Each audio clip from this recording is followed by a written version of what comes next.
Senior దర్శకులు సింగీతం శ్రీనివాసరావు తాజా చిత్రం సింగ్ గీతం శుక్రవారం జనం ముందుకొచ్చింది. 94 సంవత్సరాల వయసులో సింగీతం నిర్దేశకత్వంలో ప్రముఖ దర్శకుడు నాగ్ అశ్విన్ దీన్ని ప్రొడ్యూస్ చేశారు.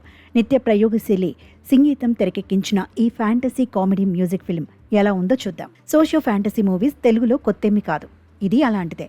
ఆకాశాన్ని తాకే ఎత్తైన కొండల నడుమ పచ్చని చెట్లతో అలరారే కుబేరాపురం అనే గ్రామం కథ ఇది. అక్కడి ప్రతి చెట్టును బిడ్డలా చూసుకుంటుంది శైలజ. ఆ ప్రాంతంలో గోల్డ్ మైన్ ఉందనే విషయం తెలిసిన ఆమె భర్త ఉదయ్ భార్యను పురిటికి పట్నం పంపేసి ఆ గ్రామస్తులను ఒప్పించి మైనింగ్ తవ్వకాలకు పాల్పడతాడు. పండంటి బిడ్డతో తిరిగి గ్రామానికి వచ్చిన శైలజ జరిగిన దారుణం చూసి కల్లోల పడుతుంది. మైనింగ్ టన్నెల్లో ప్రమాదవశాత్తు కన్నుమూస్తుంది. దాంతో జీవితంపై విరక్తి కలిగి చంటి పిల్లాన్ని తీసుకుని ఉదయ్ ఆ గ్రామాన్ని విడిచి వెళ్ళిపోతాడు. చివరి దశలో కన్ను మూసే ముందు ఆ గ్రామంలోని భూమిని కొడుకు ప్రతాప్ పేరున రాస్తాడు.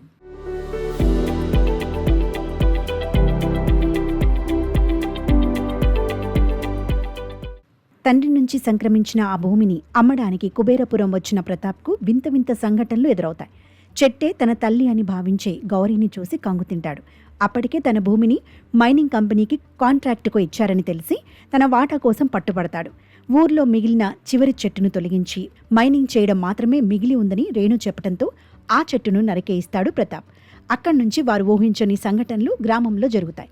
గ్రామస్తులంతా మాటల్ని కూడా పాటల్లో పాడతారు. అంతేకాదు అన్ని నిజాలే చెప్పేస్తుంటారు. అలాంటి ఊహకందని పరిస్థితుల నుంచి గ్రామస్తులు ఎలా బయటపడ్డారు, తన గతం తెలిసిన ప్రతాప్ ఆ ఊరి కోసం ఏం చేశాడు, బంగారం కోసం ప్రకృతిని నాశనం చేయాలనుకున్న ఊరి జనాల మనసులు ఎలా మారాయి అనేది మిగతా కథ.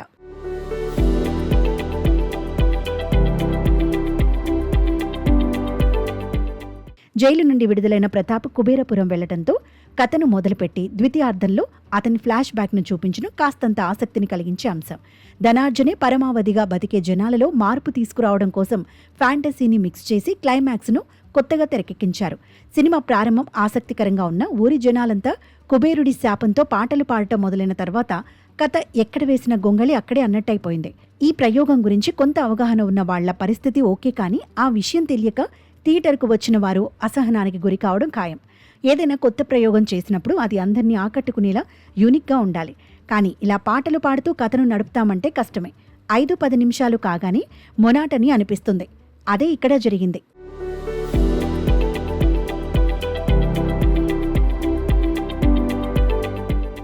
సింగీతం శ్రీనివాసరావు మొదటి నుండి కొత్తదాన్ని ప్రేక్షకులకు రుచి చూపించాలని తాపత్రయపడే వ్యక్తి. ఆయన తీసిన ప్రయోగాత్మక చిత్రాలు కొన్ని సక్సెస్ అయ్యాయి, మరికొన్ని ఫెయిల్ అయ్యాయి. అయితే ఈ సినిమాను కేవలం ప్రయోగాత్మకంగానే కాకుండా ప్రయోజనాత్మకంగానూ ఆయన రూపొందించే ప్రయత్నం చేశారు. ఇది అభినందించాల్సిన విషయం. భవిష్యత్ తరాలను దృష్టిలో ఉంచుకొని ప్రకృతిని కాపాడాలని, దానిని కొల్లగొట్టి బంగారం సంపాదించినా ఉపయోగం ఉండదని తెలిపారు. తాను దేన్ని ముట్టుకుంటే అది బంగారం అయిపోవాలనే వరం ఇవ్వమని ఓ అత్యాసపరుడు దేవుణ్ణి వరం కోరుకుంటాడు.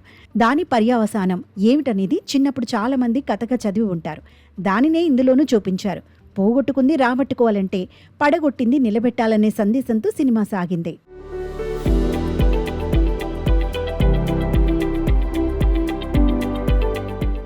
నటీనటుల విషయానికి వస్తే కొత్త వాళ్లైన అయాన్, అహల్య బాంబ్లు బాగా చేశారు. శాలిని కొండేపొడి, బెనర్జీ, తులసి, రాహుల్ రవీంద్రన్, వంశీధర్ గౌడ్, మహేష్, జూనియర్ రేలంగి, శివనారాయణ, అగుస్టాన్లీ చిరోజీ ఇతర కీలక పాత్రలు పోషించారు. అనుదీప్ కేవి అతిథి పాత్రలో చటుక్కున మెరిస్తే స్టార్ హీరో విజయ్ దేవరకొండ క్లైమాక్స్లో షాక్ సర్ప్రైజ్ ఇచ్చాడు. పాటలు సోసోగా ఉన్న దేవిశ్రీ ప్రసాద్ నేపథ్య సంగీతం బాగుంది. సంగీతం విజన్ను తెర మీదకు తీసుకురావడంలో నటీనటులు, సాంకేతిక నిపుణులు ఎంతగా కష్టపడ్డారనేది సినిమా చూస్తుంటే అర్థమవుతోంది. కాకపోతే సామాన్య ప్రేక్షకుడు కోరుకునే వినోదాన్ని సింగ్ గీతం ఇవ్వలేకపోయింది. దీంతో ఎలాంటి అంచనాలు లేకుండా సినిమాకు వచ్చిన ఆడియన్స్ నిరాశకు గురి కావడం ఖాయం. అయితే పర్యావరణ హితాన్ని కాంక్షించే వారి మనసుల్ని ఈ సినిమా మెప్పిస్తుందనటంలో ఎలాంటి అతిశయోక్తి లేదు.